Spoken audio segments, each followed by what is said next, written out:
اللہ کیے جانے سے اللہ نہ ملے،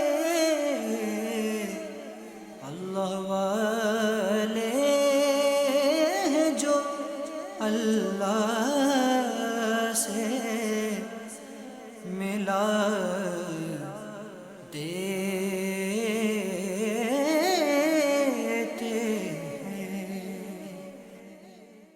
الحمدللہ رب العالمین والصلاة والسلام علی سید المرسلین، اما بعد فاعوذ باللہ من الشیطان الرجیم، بسم اللہ الرحمن الرحیم۔ الصلاة والسلام علیکہ یا رسول اللہ وعلی آلکہ واصحابکہ یا حبیب اللہ۔ الصلاة والسلام علیکہ یا نبی اللہ وعلی آلکہ واصحابکہ یا نور اللہ۔ میٹھے میٹھے اسلامی بھائیوں اور مدنی چینل کے ناظرین، سلسلہ اللہ کے دوست میں ایک بار آپ کو پھر خوش آمدید کہتے ہیں۔ اللہ کریم رب العزت جل وعلا ہم سب کو بھی ایسے اعمال اور ایسے افعال بجا لانے کی توفیق عطا فرمائے کہ جن کی بدولت ہم بھی اللہ کے دوستوں اور اللہ کے پیارے بندوں میں شامل ہو جائیں۔ نبی اکرم رحمت عالم صلی اللہ علیہ وآلہ وسلم کے ذات اقدس پر درود پاک پڑھنے سے متعلق حدیث پاک میں ارشاد کی فرمایا گیا، قیامت کے روز اللہ کے عرش کے علاوہ کوئی سایہ نہ ہوگا۔ قیامت کے دن اللہ کے عرش کے علاوہ کوئی سایہ نہیں ہوگا۔ اور پھر ارشاد فرمایا کہ 3 شخص اللہ کے عرش کے سائے میں ہوں گے۔ عرض کی گئی یا رسول اللہ صلی اللہ علیہ وآلہ وسلم وہ 3 کون سے ہوں گے؟ تو آپ صلی اللہ علیہ وآلہ وسلم نے ارشاد فرمایا، وہ شخص جو میرے کسی امتی کی پریشانی کو دور کرے، اور دوسرا وہ جو میری سنت کو زندہ کرنے والا ہو، اور تیسرا وہ مجھ پر کثرت سے درود پاک پڑھنے والا ہو۔ سبحان اللہ عز وجل۔ یہ تینوں وہ خوش نصیب ہیں جن کو اللہ تبارک و تعالی قیامت کے دن اپنے عرش کا سایہ عطا فرمائے گا۔ اور بھی احادیث طیبہ اس بارے میں وارد ہیں، جن میں کچھ اور افراد کا بھی ذکر ہے جنہیں اللہ تبارک و تعالی اپنے عرش کا سایہ عطا فرمائے گا۔ اس حدیث پاک کی روشنی کے تحت اللہ مجھے آپ کو توفیق دے کہ ہم یہ تینوں کام کرنے والے بن جائیں، یا کسی امتی کی پریشانی کو دور کر کے اور نبی پاک صلی اللہ علیہ وآلہ وسلم کی سنتوں پر بھی عمل کر کے حضور کی ذات اقدس پر کثرت سے درود پاک پڑھنے والے بھی ہم بن جائیں، تو انشاءاللہ اللہ اپنی رحمت سے عرش کا سایہ قیامت کے دن عطا فرمائے گا۔ صلو علی الحبیب صلی اللہ تعالی علی محمد صلی اللہ علیہ وآلہ وسلم۔ مدنی چینل کے ناظرین، رمضان شریف کی آمد ہے، اور رمضان اور قرآن کا بڑا گہرا تعلق ہے۔ شہر رمضان الذی انزل فیہ القرآن، رمضان کا اللہ نے تعارف فرمایا تو ارشاد فرمایا وہ شہر، وہ مہینہ جس میں قرآن نازل کیا گیا ہے۔ اس مہینے کا اللہ تبارک و تعالی نے تعارف فرمایا تو کہا کہ وہ رمضان جس میں قرآن کو نازل کیا گیا، اور پھر فرمایا ایک دوسری صورت میں سورہ قدر میں انا انزلناہ فی لیلۃ القدر، کہ وہ جس رات میں قرآن کو نازل کیا گیا وہ لیلۃ القدر ہے۔ قرآن مجید فرقان حمید کی کثرت سے تلاوت انسان عمومی طور پر رمضان میں ہی کرتے ہیں۔ مسلمانوں کی یہ کیفیت حالت کچھ تو افسوسناک حالت ہے کہ وہ پورا سال چلتے جاتے ہیں اور قرآن دیکھتے نہیں، قرآن نہیں پڑھتے، اور کچھ ایسے بھی بد نصیب ہیں جو رمضان میں بھی قرآن نہیں پڑھتے، اس کی تلاوت سے محروم رہتے ہیں۔ یہ محرومی والی اور بد نصیبی والی بات، اللہ ہمیں توفیق بخشے تو رمضان میں تو کم از کم کثرت سے تلاوت کلام پاک بھی کریں، یا کم از کم ہر روز ایک پارہ ہی تلاوت کریں، اور پھر اس کی برکت سے دعا مانگیں کہ ہمارا پورا سال ایسا گزرے، کوئی دن بھی ایسا نہ گزرے کہ ہم قرآن دیکھے بغیر دن گزار لیں۔ ایک صفحہ ہی پڑھ لیجئے، ایک رکوع ہی پڑھ لیجئے۔ نبی کریم صلی اللہ علیہ وآلہ وسلم نے ارشاد فرمایا کہ رمضان اور قرآن دونوں اللہ کے حضور قیامت کے دن شفاعت کریں گے۔ رمضان یہ کہے گا کہ رب العالمین میں نے ان لوگوں کو کھانے پینے سے، خواہشات سے میں نے انہیں دور رکھا ہے، روکے رکھا ہے۔ ہر چیز موجود ہونے کے باوجود یہ نہ کھانے کے قریب گئے نہ پینے کے قریب گئے، روزے کی حالت میں رہے۔ اے اللہ میری شفاعت ان کے حق میں قبول فرما۔ قرآن کہے گا کہ یا اللہ میں نے انہیں سونے سے روکے رکھا، یہ سوئے نہیں۔ رات کو انسان قیام کی حالت میں قرآن سنتا ہے، تلاوت سنتا ہے، تراویح کی نماز کے اندر تلاوت سنتا ہے۔ ذہن نصیب کے خود بھی دیگر رات کو قیام کرتے ہوئے کثرت سے اس کے اندر تلاوت کلام پاک بھی کریں، تو قرآن بھی شفاعت کرے گا کہ باری تعالیٰ میں نے ان کو سونے سے روکے رکھا۔ اللہ تبارک و تعالیٰ قرآن اور رمضان دونوں کی شفاعت اس مسلمان کے حق میں قبول فرما لے گا۔ ہمارے پیارے رسول صلی اللہ علیہ وآلہ وسلم دور فرمایا کرتے تھے، اور کیسا دور؟ حضرت جبریل امین کے ساتھ قرآن آپ انہیں سناتے، وہ آپ کو قرآن سناتے، آپ دور فرمایا کرتے تھے۔ سبحان اللہ عز و جل۔ نبی پاک صلی اللہ علیہ وآلہ وسلم نے ارشاد فرمایا کہ اشراف امتی حملت القرآن، میری امت کے بہترین لوگ وہ ہیں جو قرآن مجید فرقان حمید کو اٹھانے والے ہیں۔ وَأَصْحَابُ اللَّيْلِ، اور راتوں کو شب بیداری کرنے والے ہیں۔ مفتی احمد یار خانیمی رحمت اللہ تعالی علیہ آپ اس حدیث کے تحت لکھتے ہیں کہ قرآن اٹھانے والوں سے مراد قرآن کے حافظ یا اس کے محافظ، یعنی حفاظ یا علماء اکرام، کہ ان دونوں کے بڑے درجے ہیں۔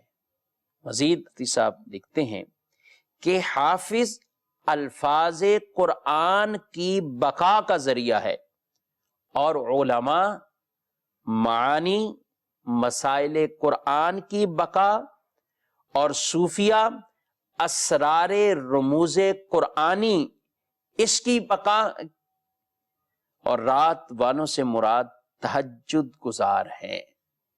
یعنی جس شخص میں علم اور عمل دونوں جمع ہو جائیں اس پر خدا کی خاص مہربانی ہو جاتی ہے۔ حافظ قرآن ہو، عامل قرآن ہو، قرآن کی خدمت، قرآن کو اٹھانے والے، قرآن کے ساتھ اپنا تعلق ایسا قائم رکھنے والے۔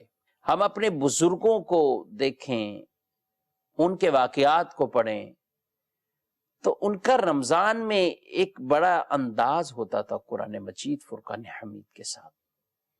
امام اعظم ابو حنیفہ رضی اللہ تعالی عنہ، آپ کو ہم دیکھتے ہیں، آپ کی سیرت پڑھتے ہیں، اللہ اکبر کبیرہ، آپ رمضان کے ہر دن میں ایک ختم قرآن اور ہر رات میں ایک ختم قرآن، اور پھر اگر عید کی شب جب چاند رات عید کا اعلان ہو جاتا ہے تو آپ پھر بھی قرآن ایک ختم فرمایا کرتے تھے۔ امام شافعی رحمت اللہ تعالی علیہ، آپ پورے رمضان میں 60 قرآن ختم فرمایا کرتے تھے۔ قرآن کی تلاوت کرنا، قرآن کو پڑھنا، قرآن سے اپنے آپ کا دل لگا لینا بہت بڑی سعادتوں والی بات ہے، اور یہی اللہ کے دوست ہیں، اللہ کے پیارے ہیں، جو رب کے کلام کو پڑھ رہے ہیں، رب کے کلام کی تلاوتیں کر رہے ہیں۔ امام اعظم ابو حنیفہ رضی اللہ تعالیٰ عنہ کے بارے میں آتا ہے کہ آپ نے جس جگہ وصال فرمایا 7,000 مرتبہ آپ نے اس مقام پر آپ نے قرآن ختم کیا. اللہ اکبر.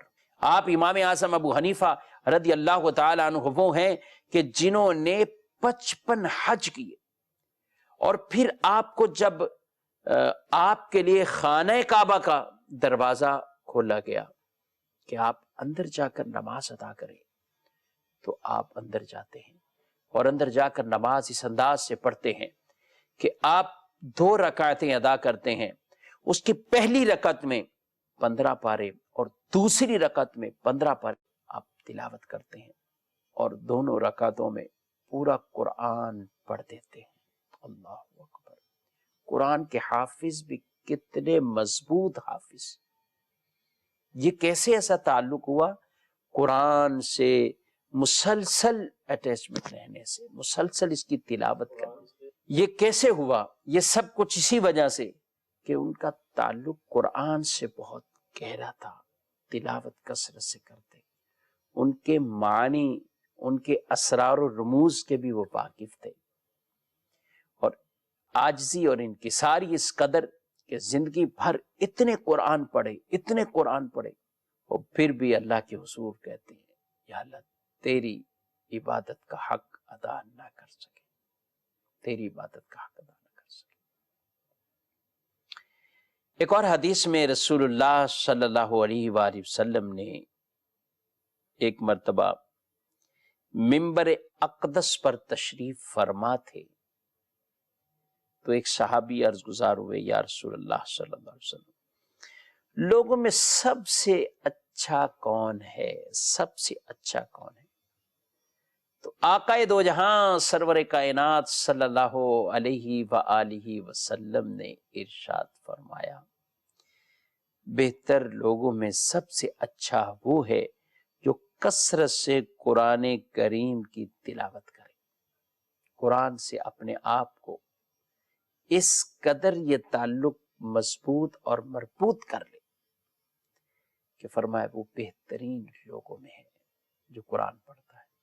اولیاء بہت پیاری پیاری باتیں بھی ارشاد فرماتے تھے، اور بزرگوں سے ہی منقول ہے کہ وہ کہتے جب ہمارا دل کرتا ہے رب سے باتیں کریں، رب سے باتیں کریں، تو ہم جو ہے وہ نماز پڑھتے ہیں، تو یہ ایسے کہ رب سے کلام کر رہے. اور حدیث میں بھی یہ مفہوم ہے، حدیث میں بیان کیا گیا ہے کہ آدمی جب نماز میں ہوتا ہے وہ اپنے رب کی حضور مناجات کر رہا ہوتا ہے، رب سے باتیں کر رہا ہوتا ہے. اور وہ کہتے کہ جب ہم چاہیں کہ رب ہم سے کلام فرمائے، ہم سے باتیں کرے، تو ہم قرآن پڑھتے ہیں. یہ ایسے کہ رب ہم سے باتیں ارشاد فرما رہے ہیں، رب ہم سے کلام فرما رہا. یہ ان کے انداز تھے. حضرت موسیٰ کلیم اللہ علیہ السلام کو اللہ تبارک و تعالی نے ارشاد فرمایا کہ اے موسیٰ، میں نے امت محمدی صلی اللہ علیہ وآلہ وسلم کو 2 نور عطا کیے ہیں، اور 2 نور ایسے عطا کیے ہیں کہ جن کی بدولت وہ 2 اندھیروں سے محفوظ رہیں گے. عرض کی گئی باری تعالیٰ وہ نور کون سے 2 نور ہیں، اور وہ اندھیرے کون سے 2 اندھیرے ہیں؟ تو اللہ عز و جل نے ارشاد فرمایا اے موسیٰ، نور قرآن اور نور رمضان، یہ 2 نور ہیں، اور جن سے 2 اندھیروں سے محفوظ رہیں گے، ایک قبر کا اندھیرا اور ایک قیامت کا اندھیرا، ان سے محفوظ رہیں گے. ان 2 نوروں کو جو تھام لے، قبر کے اندھیرے سے بھی بچ جائے گا اور قیامت کے اندھیرے سے بھی بچ جائے گا. نور قرآن اور نور رمضان. ایک کاش قرآن کا فیضان ہم سب کو نصیب ہو جائے. حضرت سیدنا عبداللہ بن مسعود رضی اللہ تعالی عنہ فرماتے ہیں، جسے یہ جاننا ہو کہ وہ اللہ اور اس کے رسول صلی اللہ علیہ وآلہ وسلم سے محبت کرتا ہے، تو وہ دیکھے اگر وہ قرآن سے محبت کرتا ہے، اللہ اکبر، قرآن سے محبت کیا ہے؟ قرآن کی تلاوت کی جائے، قرآن پر عمل کیا جائے، یعنی محبت رسول، محبت الہی، اس کا معیار ہی قرآن گویا کہ بیان فرما دیا ہے کہ قرآن سے اپنے تعلق کو دیکھے، قرآن سے اپنی نسبتوں کو دیکھے، تلاوت کے معاملات، قرآن پر عمل کرنے کے معاملات، ان پر غور کرے کہ وہ انسان کتنا قرآن پر عامل ہے، کتنا قرآن کا قاری ہے، تلاوت کرنے والا گئے، وہی محبت رسول اور محبت الہی کی علامت ہے۔ ایک اور بزرگ حضرت سیدنا سہل بن عبداللہ رحمۃ اللہ تعالی علیہ فرماتے ہیں کہ اللہ سے محبت کی علامت قرآن سے محبت کرنا ہے، اور قرآن سے محبت کی علامت نبی صلی اللہ علیہ وآلہ وسلم سے محبت کرنا ہے، نبی صلی اللہ علیہ وسلم کی محبت کی علامت سنت سے محبت کرنا ہے، اللہ اکبر، اور سنت سے محبت کی علامت آخرت سے محبت کرنا ہے، اور آخرت سے محبت کی علامت یہ ہے کہ دنیا سے بغض رکھنا، اور دنیا سے بغض کی علامت یہ ہے کہ اس سے بقدر ضرورت لیا جائے، اور اتنی مقدار لی جائے جو انسان کو آخرت تک پہنچا دے۔ کتنے خوبصورت انداز میں، کس کس طریقے کے ساتھ ان کی تشریح کی گئی اور اسے بیان کیا گیا کہ ایک کی محبت گویا کہ دوسرے پر موقوف، ایک کی محبت اگلی معاملے پر موقوف۔ یہ کس وجہ سے؟ یہ بزرگوں کے انداز تھے تاکہ آدمی جمیع اعتبار سے ایک اسلام میں پورا اس انداز سے داخل ہو جائے کہ وہ صرف محبت کا ایک زبانی، ایک قولی دعویٰ نہ کرے۔ قرآن سے بھی محبت ہے تو اس کا ایک تقاضا ہے کہ قرآن سے محبت کیا ہے، قرآن کا احترام اپنی جگہ ہے، قرآن کے آداب اپنی جگہ ہے، مگر مدنی چینل کے ناظرین آج شاید ہم قرآن کے آداب اور قرآن کے ان چیزوں کا خیال کچھ یوں ہی رکھتے ہیں کہ اچھا سا غلاف لیں اور خوبصورت سا کوئی فریم بنائیں، خوبصورت سی الماری بنائیں، یا کوئی گھر کے اندر طاق بنا دیں اور ہم اس کے اوپر قرآن کو رکھ دیں، اور قرآن بس سارا سال اسی کے اندر لپٹا ہوا رکھا دیں، تشریف فرما رہے، ہاتھ نہ لگائیں ہم۔ کیا یہی محبت کا تقاضا تھا؟ ادب تو یہی تھا کہ قرآن کو اس انداز سے رکھا جائے کہ عام کتابوں سے ممتاز ہو جائے۔ وہ آپ نے اور میں نے اختیار کر لیا، غلاف چڑھا دیا، لیکن اب اس کا تقاضا کیا یہی تھا قرآن کا کہ اسے اٹھا کر ایک اچھی جگہ سجا کر ہم رکھ دیں، پورا سال ہم اسے اتار بھی نہ سکیں، اور پھر جب سال بعد کھولتے ہیں پھر بہت سے لوگ کہتے ہیں دل زیادہ لگ نہیں رہا، عبادت میں لگ نہیں رہا، نہ چاہتے ہوئے بھی اس طرح کی کیفیت ہو رہی ہے۔ مدنی چینل کے ناظرین، یہ کیوں کیفیت ہے؟ یہ محرومی کی بات ہے، اپنے گناہوں سے توبہ کرنی چاہیے۔ ایک دو دن اگر موبائل ہم سے دور ہو جائے، نیٹ پیکج نہ ہو، تو آج کل لوگوں کا جینا ہی گویا کہ بہت مشکل ہو جائے، بہت مشکل ہو جائے۔ مگر قرآن کہ جس سے مہینوں دور آج واٹس ایپ اپلیکیشن پر اگر کوئی کسی کا دیکھتا ہے نا کہ اس نے لاسٹ کب دیکھا ہے، تو لاسٹ سین آتا ہے۔ اگر 2-4 دن کسی کے گزر جائیں کہ اس نے کل سے واٹس ایپ نہیں دیکھا، 2 دن ہو گئے، تو آدمی حیران ہوتا ہے، پوچھا جاتا ہے آپ کہاں ہو بھائی؟ موبائل تو ٹھیک ہے نا، گم تو نہیں ہو گیا، چوری تو نہیں ہو گیا، کیا معاملہ ہوا؟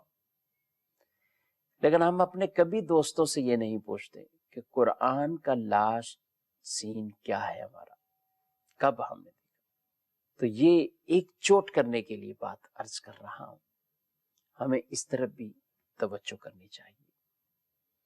اب تو ایک اتنی سہولیات ہیں، قرآن کے ذریعے موبائل میں اپلیکیشن ڈاؤن لوڈ کی، آپ قرآن پڑھ سکتے ہیں، قرآن سن سکتے ہیں۔ تفسیر صراط الجنان مکتبۃ المدینہ نے یہ عظیم ایک تحفہ گویا کے دیا ہے۔ قرآن پڑھیے بھی، قرآن سمجھیے بھی، اور قرآن کو پڑھنا، قرآن کو سمجھنا، پڑھنا بھی فضیلت اور سمجھنا اور فضیلت اور فضیلت۔ اور کئی اعتبار سے اگر قرآن کو سمجھنے والا بعض اوقات وہ بہت بڑا مقام مرتبہ حاصل کر لیتا ہے۔ میں آپ کو مثال سے عرض کرتا ہوں کہ قرآن کی تلاوت ضرور کی جائے لیکن سمجھا بھی جائے۔ بعض تلاوت پر اس قدر زور رکھتے ہیں لیکن سمجھنے کی طرف نہیں آتے، سمجھتے نہیں۔ تو یاد رکھیں قرآن نازل ہوا ہے ہدایت کے لیے، قرآن نازل ہوا ہے ہمیں صراط مستقیم پر چلانے کے لیے، قرآن نازل ہوا ہے ہمیں باطل طریقوں سے ہٹانے کے لیے، قرآن نازل ہوا ہے ہم نیکی کے راستے پہ آئیں اور برائی اور بدی والے راستوں کو چھوڑ دیں، قرآن نازل ہوا ہے کہ ہم اسلام میں پورے داخل ہو جائیں اور شیطانی راستوں سے ہم بچ جائیں۔ یہ جب ہی ہوگا جب ہم قرآن کو سمجھنے والے بھی بن جائیں، پڑھیں بھی قرآن کو سمجھیں، اور سمجھنے کی فضیلت اس قدر ہے۔ ذرا غور کریں، ایک وہ شخص جس نے قرآن پڑھا، ایک مرتبہ پڑھ لیا، دوسری مرتبہ پڑھ لیا، تیسری مرتبہ پڑھ لیا، بے شک یہ ثواب کا کام ہے اور بہت بڑا اجر و ثواب کا کام گئے۔ قرآن کی تلاوت اگر بغیر سمجھے بھی کرے گا یہ ثواب ہی ثواب، ثواب ہی ثواب۔ لیکن ایک شخص وہ ہے جس نے قرآن کھولا اور قرآن کھولنے کے بعد اس کی تلاوت کی، ایک رکوع ہی پڑھا، پڑھنے کے بعد اس نے پھر اس کا ترجمہ اور تفسیر، صراط الجنان پڑھ رہا ہے، کنز الایمان ترجمہ پڑھ رہا ہے، صراط الجنان پڑھ رہا ہے۔ اب ذرا غور کیجئے، آیت اس نے پڑھ لی، آیت مبارکہ میں ارشاد ہو گیا یا ایھا الذین آمنوا ادخلوا فی السلم کافہ، اے ایمان والو اسلام میں پورے داخل ہو جاؤ۔ اس نے آیت ایک پڑھ لی، یا ایھا الذین آمنوا لا تاکلوا اموالکم بینکم بالباطل، ناجائز طریقے سے ایک دوسرے کا مال نہ کھاؤ۔ یہ قرآن کہہ رہا ہے، یہ مثال عرض کر رہا ہوں، اس میں کوئی بھی آیت پڑھتا ہے اور کچھ دیر سوچتا ہے مجھے میرے رب نے کیا کہا ہے، حرام نہ کھاؤ، سود نہ کھاؤ، شراب نہ پیو، اور وہ وہاں سے اٹھتے ہوئے یہ ارادہ لے کر اٹھتا ہے کہ آج مجھے اپنے آپ کو بدلنا ہے، اب مجھے اس کیفیت پہ نہیں رہنا، شیطانی طریقے کے مطابق زندگی نہیں، اللہ کے قرآن کے مطابق وہ زندگی گزارے۔ اور وہ وہاں سے ایک نیت لے کر اٹھتا ہے۔ مدد شہر کے ناظرین، آپ ایمان سے بتائیں کہ یہ آدمی اگرچہ تلاوت کم کی لیکن سمجھ لی، سمجھ کر قرآن کو پڑھا، اور اب یہاں سے اٹھا ہے اپنی زندگی کو بدلنے کے لیے، تو یہ افضل ہوا یا وہ افضل ہوا کہ جو قرآن کے کئی دور کرتا ہے مگر قرآن کے احکام پر عمل نہیں کرتا۔ قرآن فرما رہا ہے نماز پڑھو، وہ نماز کی طرف نہیں آتا۔ قرآن فرما رہا ہے جھوٹ نہ بولو، وہ اس کے اوپر عمل نہیں کرتا۔ قرآن ایمانداری، قرآن دیانتداری، قرآن انصاف، قرآن لوگوں کے ساتھ بھلائی کرنا، قرآن یتیموں مسکینوں کے ساتھ مدد کرنا، قرآن اپنے رشتہ داروں کے ساتھ حسن سلوک کرنا، قرآن اپنے ماں باپ کی خدمت کرنے کا درس دے رہا ہے۔ اور انسان قرآن پڑھے، قرآن کی تعلیم نہ پڑھے، قرآن کی تعلیم پر عمل نہ کرے، تو یہ آدمی گویا کہ بہت بڑی محرومی کی طرف ہے۔ مدثر کے ناظرین، بات قرآن پڑھنے کی بھی ہے اور قرآن سمجھنے کی بھی۔ قرآن پڑھنا بھی ضرور ہے اور سمجھنا بھی ضرور ہے۔ اس رمضان کو، آنے والے رمضان کو، کچھ ایسا آئیڈیل اپنے لیے بنا لیجیے۔ ہو سکتا ہے میری آپ کی زندگی کا آخری رمضان ہو، اور یہ علم بھی نہیں ہے کہ رمضان تک بھی ہم پہنچ جائیں گے یا نہیں پہنچیں گے، لیکن انسان چونکہ ایک لمبی امیدوں پر ہے، روز اٹھنے والے جنازے وہ پھر بھی انسان کو غافل بنائے ہوئے. وہ سمجھتا ہے شاید یہ اس کے ساتھ ہوا ہے، میرے ساتھ تو ایسا معاملہ نہیں ہوگا، میں ایسی کسی چیز کا شکار نہیں ہو سکتا. اس لیے لمبی امیدیں ہیں. بہرحال رمضان تو آ رہا ہے اور ایام معدودات، گنتی کے دن ہے، آئے گا چلا جائے گا. اگر میں نے اور آپ نے اپنی زندگی کی سمت کو کچھ بہتر بنانے کی کوشش نہ کی تو کہیں ایسا نہ ہو ہم پھر محرومی میں چلے جائیں. کہ قرآن کو اس رمضان میں پڑھیے بھی ضرور اور قرآن کو سمجھیے بھی ضرور. سمجھیے بھی ضرور. کیسے سمجھیں؟ آپ اپنے گھر کے اندر تفسیر صراط الجنان کو رکھ لیجئے. آپ پڑھیے تو ٹھیک، اس کو پڑھیں، دیکھیں رب ہمارا کیا فرما رہا ہے اور اس فرمان کا کیا مطلب. اس فرمان کے بارے میں ہمارے پیارے نبی صلی اللہ علیہ وآلہ وسلم نے کیا ارشاد فرمایا، یا حضور علیہ الصلوۃ والسلام کے اس کے بارے میں کیا حدیث طیبہ ہے.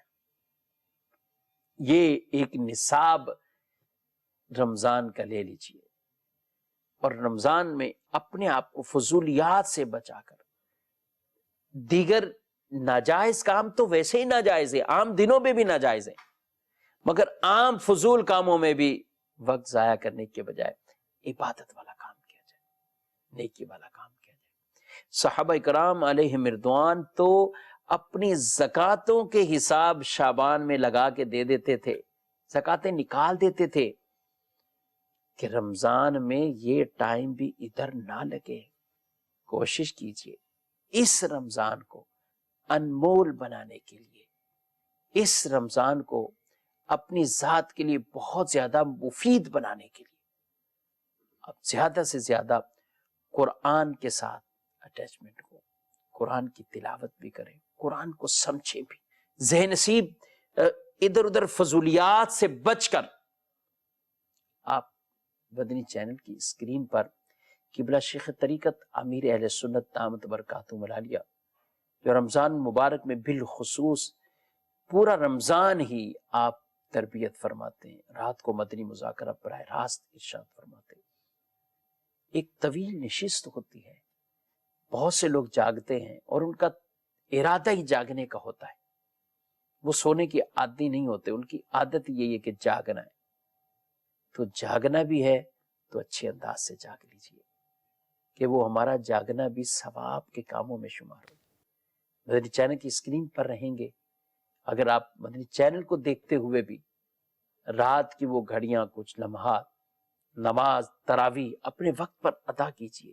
صحیح نصیب مرد حضرات جماعت کے ساتھ ان کو ادا کریں اور پھر رات کو امیر اہل سنت کی بارگاہ میں بھی مدنی چینل کے ذریعے حاضری دیجیے، دین متین کے احکامات سیکھیے.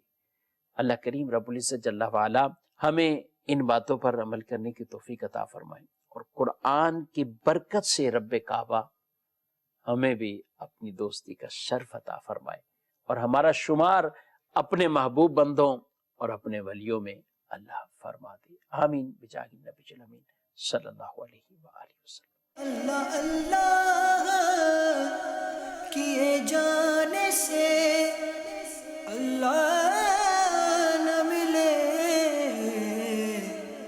اللہ والے ہیں جو اللہ